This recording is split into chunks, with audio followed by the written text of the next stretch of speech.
Madame, Monsieur, bonsoir. Merci de nous préférer pour vous informer. Voici le sommaire de cette édition. Le personnel du service départemental des sapeurs-pompiers du littoral a bénéficié d'exercices pratiques de simulation de cas graves d'accident dans la matinée de ce jeudi.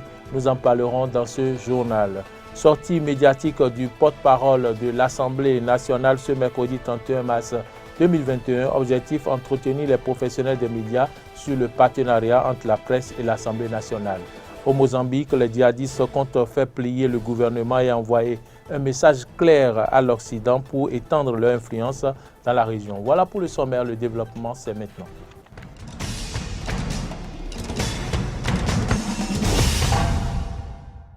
Bienvenue à toutes et à tous. Ouvrons ce journal par l'atelier de formation des professionnels des médias ce jeudi 1er avril 2021 à l'Infosec de Cotonou. Thème retenu, production et diffusion de l'information par le numérique. Une thématique qui vise à améliorer la qualité des productions en cette période électorale au Bénin. Carole Olaye, Fiak Voitan pour le compte-rendu. Une presse au service du développement de la nation malgré les grands changements qu'impose désormais l'avènement du numérique passe par des productions pertinentes et maîtrisées avant leur publication. Ce sont là des compétences qui ne s'inventent pas mais qui s'acquièrent. C'est donc pour renforcer les capacités des hommes des médias dans ce sens que se tient cet atelier de formation qui s'appesantit sur la production et la diffusion de l'information par le numérique. Une initiative qui vise à orienter les journalistes aux fins d'éviter d'éventuelles dérives qui pourront s'avérer fatales au maintien de la cohésion sociale. Pour qu'on ne parle pas en désordre et qu'on se mette à se plaindre après de la rigueur de la loi, qu'il est absolument nécessaire que vous, professionnels des médias, vous contribuez à jouer votre partition tout à fait importante. Parce qu'actuellement, tout se passe comme si le numérique était un espace sans foi ni loi, ce qui n'est malheureusement pas le cas. L'atelier de ce matin vise donc à vous aider, une fois encore, à vous approprier les règles qui gouvernent la production et la diffusion des contenus sur ces canaux, surtout en ce moment sensible de campagne pour l'élection présidentielle. Et donc ce matin, nous allons nous adonner à l'exercice en nous focalisant sur les mutations irréversibles auxquelles l'exercice du métier doit faire face. Au cours de cette séance d'échange, le code du numérique et celui de la déontologie seront revisités afin de permettre aux participants de faire efficacement face aux mutations imprévisibles qu'impose désormais l'ascension du numérique au Bénin. Le personnel du service départemental des sapeurs-pompiers du littoral a bénéficié d'exercices pratiques de simulation de cas graves d'accident dans la matinée de ce jeudi sur la voie pavée Carrefour Prison Civile CSP, une initiative qui vise le renforcement des capacités opérationnelles des agents. On écoute le commandant de compagnie Alban Nassiara au micro de Carole Olaye et de Fiak Voitan. Comme vous l'avez dit, c'est juste un exercice de simulation et que nous appelons traditionnellement des manœuvres. C'est des exercices qui sont organisés de façon mensuelle ou trimestrielle pour driller un peu nos personnels. L'exercice de ce matin mettait en relief un minibus qui est entré en collision avec un véhicule RAV4 Toyota avec risque d'explosion du réservoir du minibus. Donc c'est un exercice qui combinait à la fois les gestes de secours et l'extinction. Les bénéfices de cette simulation pour le personnel, d'abord, c'est de renforcer leur capacité opérationnelle. Et quand nos personnels vont sur des interventions et il y a un nombre important de victimes, avec le stress, la panique à gauche à droite de la population et l'ambiance, et ça motive aussi le personnel. Et ça caractérise l'état dans lequel se trouvent nos personnels pour intervenir. Donc, il est de bon temps que par moment, nous montons des exercices du genre pour les habituer en fait à ces genres d'interventions qu'ils pourront rencontrer à tout moment. Aujourd'hui, vous n'êtes pas sans savoir que les minibus, c'est partout, même les grands bus, à gauche, à droite, on en trouve. Donc, quand ces véhicules, quand ces moyens-là font des chocs, sont impliqués dans des accidents et souvent il y a beaucoup de victimes qu'on déplore. Donc il faut que le personnel s'habitue à comment faire cela. Et quand il y a beaucoup de victimes, vous venez, qu'est-ce qu'il faut faire, qu'est-ce qu'il faut faire? Il y a des manières quand même qu'il faut, il y a des directives qu'il faut suivre pour se faciliter soi-même la tâche et pour aider le plus vite possible, dans un délai bref, les victimes. Autre information dans ce journal, le partenariat entre la presse et l'Assemblée nationale a encore de beaux jours devant lui. C'est l'une des informations qu'il convient de retenir de la sortie médiatique du porte-parole de l'Assemblée nationale et par ailleurs directeur adjoint des services de l'information et de la communication, James William Gbagidi, ce mercredi 31 mars 2021. Suivons le porte-parole du Parlement béninois.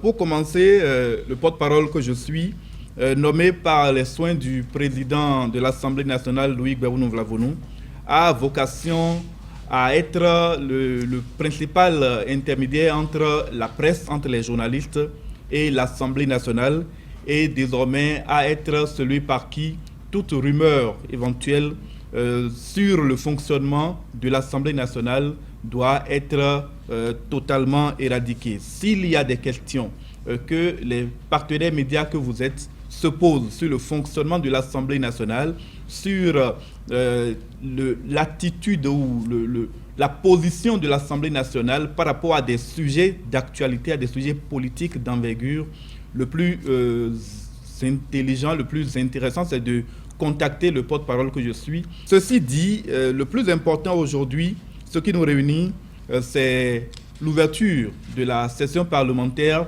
qui démarre demain, la première session parlementaire de l'année 2021. Et à ce propos, l'ordre du jour qui reste à la discrétion du bureau a été arrêté. Et même s'il peut encore connaître des modifications, on retiendra globalement qu'il y a plusieurs aspects à aborder. Il y a également l'allocution d'ouverture, bien entendu, que donnera le président Louis Gbagbo Vlavonou. Et à l'issue de cette allocution, on considérera que la cérémonie solennelle d'ouverture de la première session ordinaire de l'Assemblée nationale au titre de l'année 2021 est terminée. Il y aura également, naturellement, pendant cette session parlementaire, une forte activité, une forte production législative, une activité législative qui va porter notamment sur plusieurs projets de loi. Il y en a pratiquement une trentaine qui se trouvent actuellement dans le portefeuille des députés. Il y a également des propositions de loi. Cette fois-ci, ainsi que vous le savez, les propositions de loi émanent des députés, pendant que les projets de loi émanent du gouvernement. Les propositions de loi qui sont sur la table des députés, je ne les citerai pas toutes, mais nous avons la proposition de loi portant hygiène publique en République du Bénin. Au titre du contrôle de l'action gouvernementale, il y a des questions d'actualité que les députés peuvent poser à tout moment pendant cette session. Des questions orales sans débat également sont prévues, des questions orales avec débat, des questions écrites. Ce sont là des modalités que l'Assemblée nationale utilise pour procéder au contrôle de l'action gouvernementale. Voilà l'essentiel de ce qui fera l'objet de la prochaine session ordinaire de l'Assemblée nationale. Et puis pour finir, je voudrais vous faire le point de ce qui a déjà été accompli par la 8e législature depuis son installation. La dynamique des réformes qui est en cours en République du Bénin est également en cours au sein de l'Assemblée nationale. Et ces réformes-là touchent pour certaines la vie de l'État, pour d'autres le fonctionnement de l'institution parlementaire.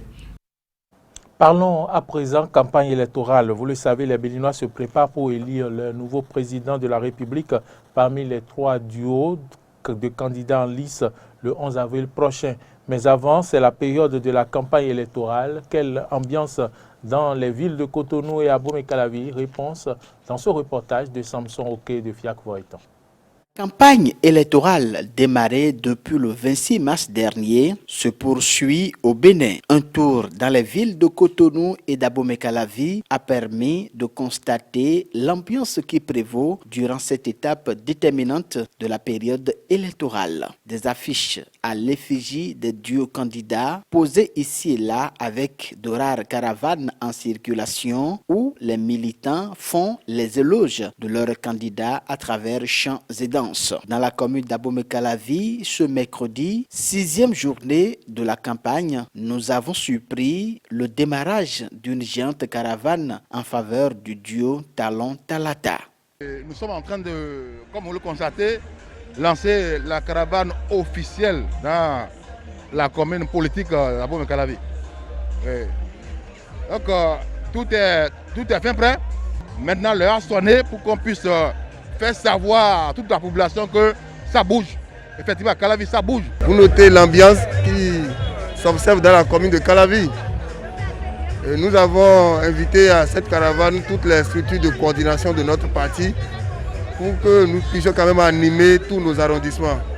Pour les initiateurs de cette caravane, les objectifs sont bien clairs.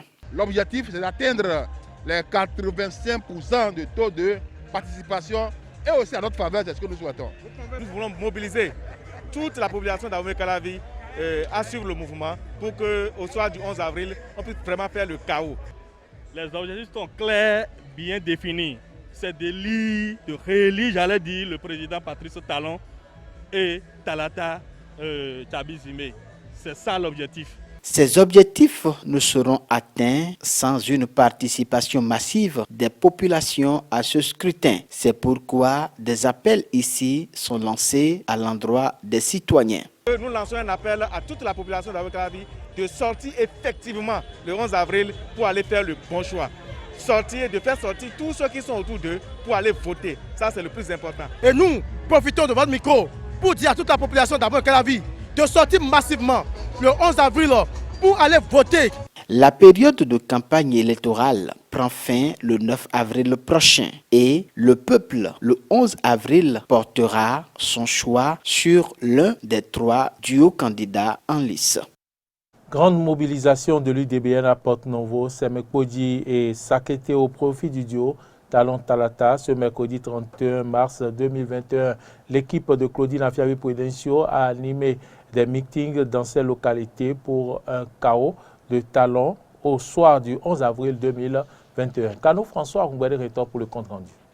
Une tournée marquée par des meetings de mobilisation à la faveur du duo Talon-Talata dans le département de Lomé du Plateau ce mercredi 31 mars 2021. Organisé par l'Union démocratique pour un Bénin nouveau UDBN de l'honorable Claudine Afiavi-Prudencio et conduite par Fanny Awinyan Rumponou, directrice de campagne du parti, ce convoi de responsables et militants UDBN a eu comme premier point de chute le terrain de sport de la commune de Semekpodi. Je me presse de vous informer que vos militantes et militants sont prêts à prouver l'exécution sans faille de vos instructions. Apportez haut l'étendard de l'UDBN en votant à un pourcentage record le duo Talon-Talanta. De Semekpodi passant par Porto-Novo jusqu'à Sakete, les populations en général et les militants de l'UDBN en l'occurrence ont salué les actions de développement posées par le régime de la rupture et optent donc pour la continuité. Nous souhaitons que ce développement amorcé et cet engagement qu'exprime le président Talon aujourd'hui avec sa colistière Madame Talata ne requiert que le soutien du peuple béninois pour les 5 prochaines années afin que les réalisations projetées soient une réalité pour le bonheur de nous tous. Nous, populations du plateau, militantes et militants de l'UDBN, sommes pressés de voir venir le 11 avril 2021 afin d'exprimer démocratiquement et utilement notre volonté de plébisciter le duo Talon-Talata, à la tête de notre beau pays, le Bénin, par un chaos inédit.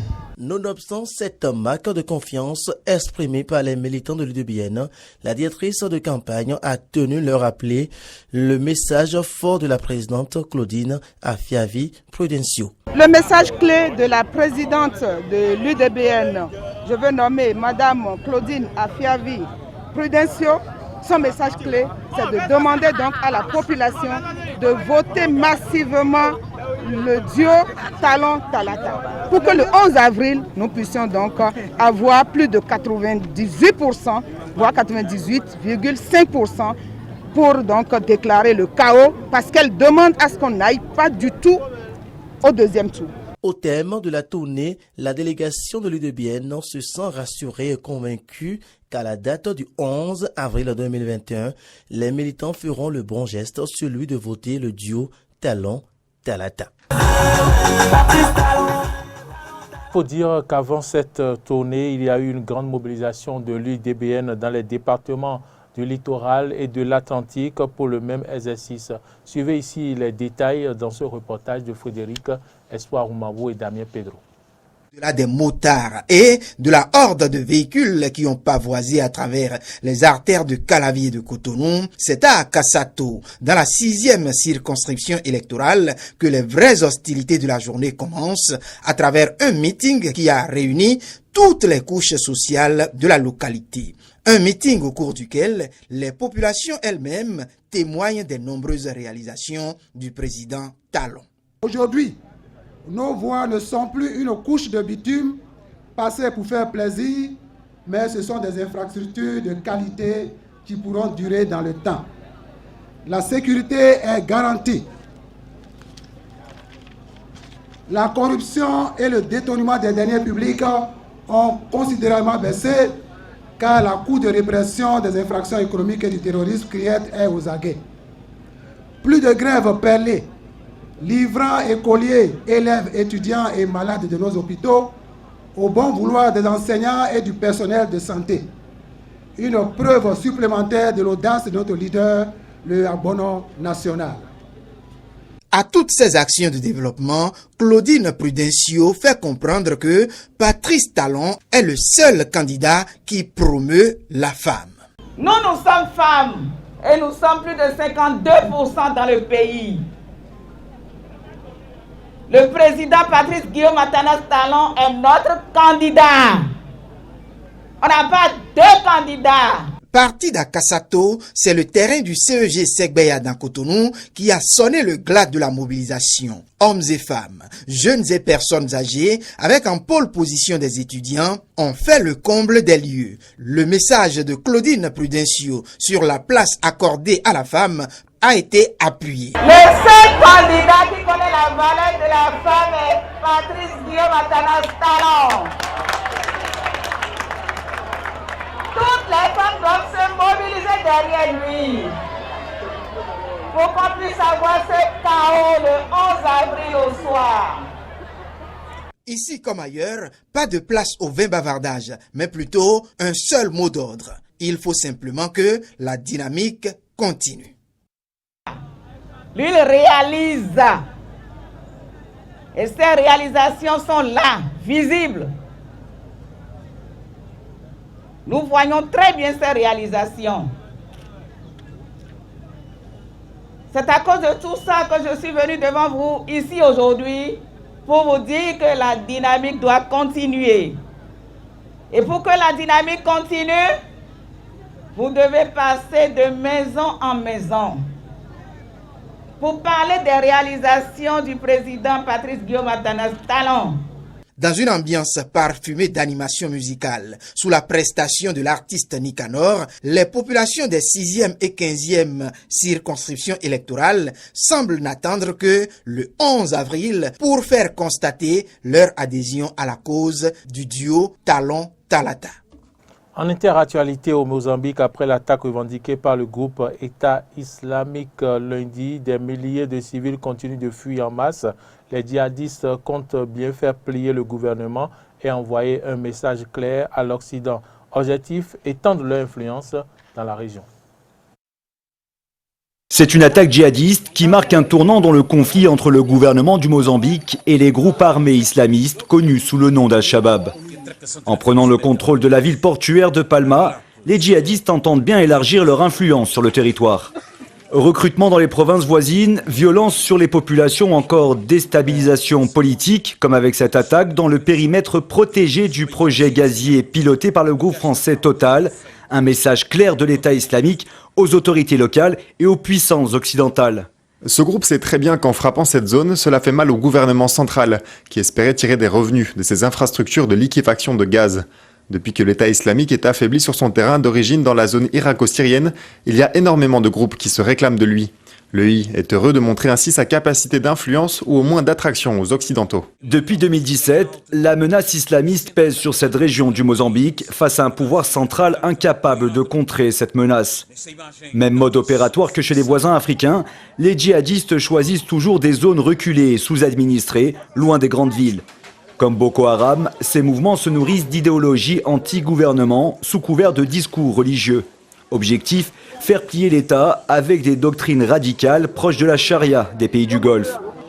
ONG et Nations Unies sont à pied d'œuvre pour tenter de leur venir en aide.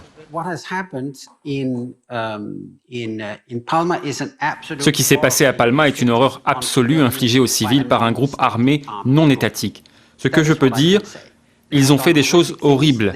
Ils le font toujours. Nous avons des rapports ce matin sur des affrontements sporadiques continus. C'est pourquoi nous parlons de nos attentes, des milliers de personnes supplémentaires quittant le district de Palma vers d'autres régions du pays et vers la frontière avec la Tanzanie.